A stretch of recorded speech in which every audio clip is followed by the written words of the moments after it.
সূরা ফিলটা নাজিল কেন আল্লাহ রাব্বুল আলামিন নবীজির উপর নাজিল কেন করলেন? এর প্রেক্ষাপট হচ্ছে তৎকালীন সময়ের সেই ইয়ামেনের বাদশাহ আব্রাহা, তিনি ইয়ামেনের রাজধানী সানাতে একটা গির্জা নির্মাণ করলেন। তিনি ছিলেন খ্রিস্টান, বিশাল বড় একটা গির্জা নির্মাণ করলেন। আর তিনি মনে মনে চিন্তা করলেন, সেই কাবা বাইতুল্লাহ চত্বরে যারা তাওয়াফ করার জন্য যায়, তারা যাতে করে বাইতুল্লাহ চত্বরে তাওয়াফ করতে না যায়, সেই মানুষগুলোর মনকে গির্জার দিকে আকৃষ্ট করব। বলেন নাউজুবিল্লাহ। বাদশাহ আব্রাহা মনে মনে চিন্তা করলেন যে যুগ যুগ ধরে যেই মক্কাতুল মুকাররমায় বাইতুল্লাহ শরীফে মানুষ গমন করে, তাওয়াফ করে, যাতে করে মানুষের মন সেদিকে ঝুঁকে না পড়ে, আমি বিশাল বড় একটা গির্জা নির্মাণ করলাম, যাতে করে সেই মানুষের মনগুলো এই গির্জার দিকে আকৃষ্ট হয়। এই জন্য বিশাল বড় একটা গির্জা নির্মাণ করেছিলেন মানুষের মনকে সেই গির্জার দিকে আকৃষ্ট করার জন্য। কিন্তু কাবা হচ্ছে এই পৃথিবীর সর্বপ্রথম ঘর। সুবহানাল্লাহ পড়েন। এটা কিন্তু কোনো দার্শনিকদের কথা নয়, এটা কোনো ইতিহাস নয়, এটা আল্লাহ রাব্বুল আলামিন সরাসরি কোরআনের মধ্যে বলেছে। আল্লাহ রাব্বুল আলামিন বলেন, ইন্না আউওয়ালা বাইতিন উদিয়া লিন্নাসি লাল্লাযী বিবাক্কাতা মুবারাকাও ওয়া হুদাল লিল আলামিন। জোরে বলুন আল্লাহু আকবার।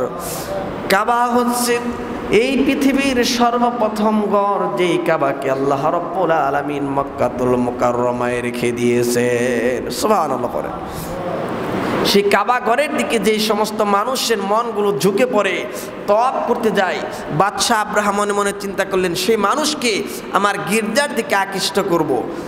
আর এই ঘটনা যখন কাবা প্রেমিক লোকেরা শুনতে পেল যে বাদশাহ আব্রাহা গির্জা নির্মাণ করেছে, আর সে ঘোষণা দিচ্ছে আমার গির্জা বাইতুল্লাহ শরীফের চাইতে সম্মানিত, এই খবর শুনে কাবা প্রেমিক লোকেরা রাতের আধারে গির্জার ভিতর প্রবেশ করে সকলেই পায়খানা করে দিল। কি করলো? পায়খানা করে একেবারে গির্জাকে ভরে ফেললো।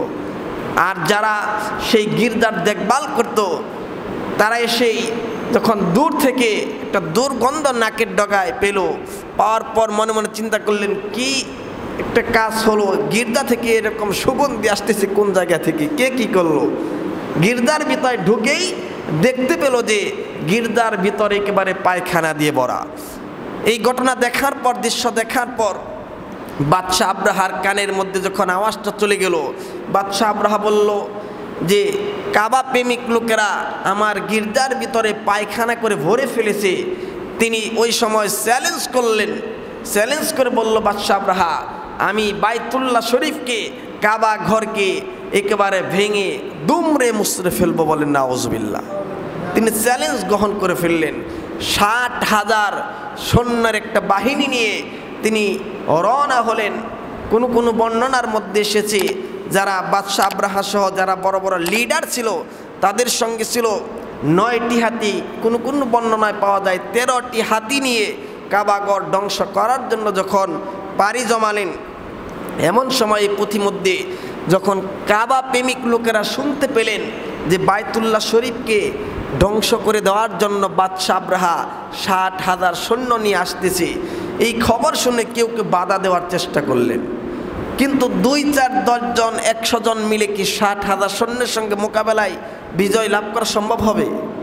সম্ভব হবে না। যা 2, 4, 10 জন 100 জন বাধা দিয়েছিল, কিন্তু 60,000 সৈন্যের সঙ্গে তারা পারে নাই, তাদেরকে একেবারে ধূলিসাৎ করে দেওয়া হয়েছিল। এক পর্যায়ে কাবা বাইতুল্লাহ চত্বরের কিছুটা, মানে কাবা বাইতুল্লাহ চত্বরে যাওয়ার আগেই নির্ধারিত একটা স্থানে তারা একটা জায়গা নিয়ে নিলেন। নেওয়ার পর একটা লোককে পাঠিয়ে দেওয়া হলো, দেখো তো বাইতুল্লাহ শরীফের দেখভাল কে করে। ওই সময় বাইতুল্লাহ শরীফের দেখাশোনা করতেন আমার আপনার নবী জনাবে মুহাম্মদ রাসূলুল্লাহ সাল্লাল্লাহু আলাইহি সাল্লামের দাদা আব্দুল মুত্তালিব। সুবহানাল্লাহ পড়েন। আব্দুল মুত্তালিবকে যখন খবর দেওয়া হলো, চলেন আপনি আমার সঙ্গী। আব্দুল মুত্তালিব সেই বাদশাহ আব্রাহার সামনে চলে এলেন।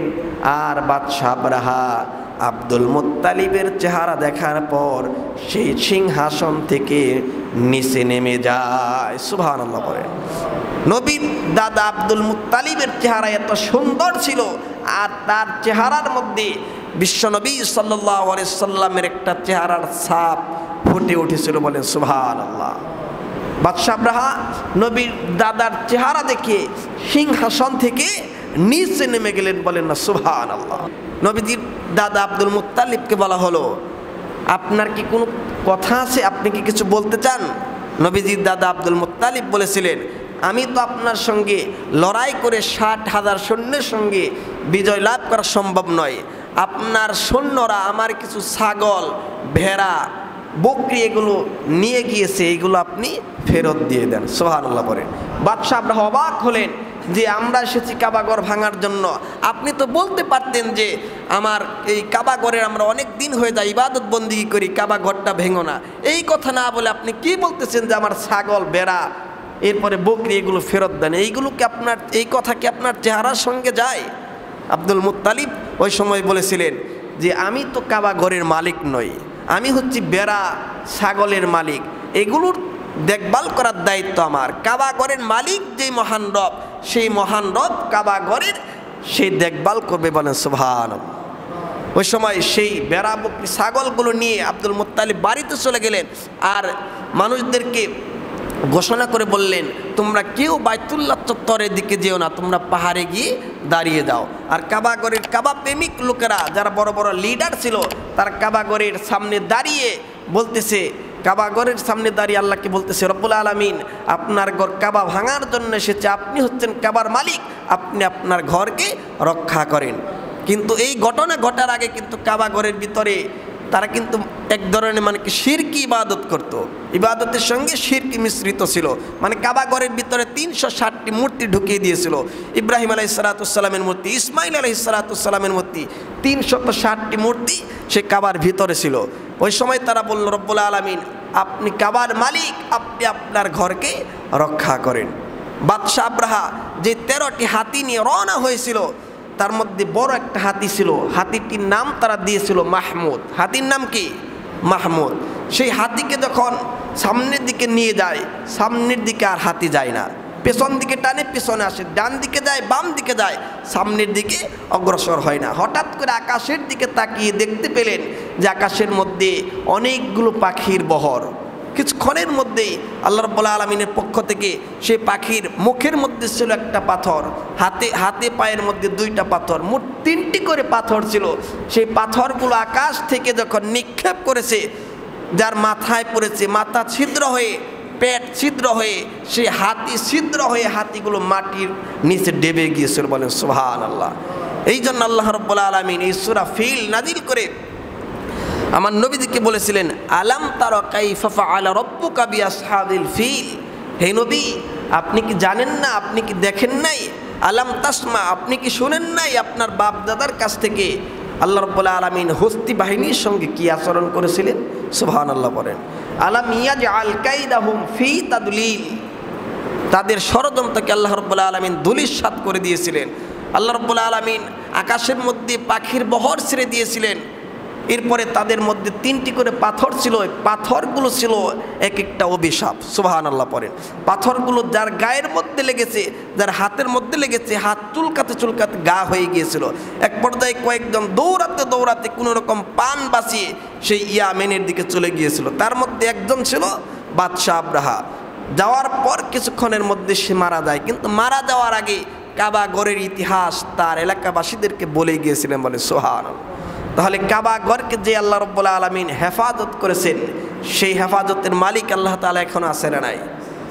মাঝে মাঝেই দেখবেন মসজিদ ভাঙার ষড়যন্ত্র করে। যারা মসজিদ ভাঙতে আসে, মসজিদের মালিক যে আল্লাহ রাব্বুল আলামিন, সে আল্লাহ রাব্বুল আলামিন অবশ্যই হেফাজত করবেন। বলে সুবহানাল্লাহ।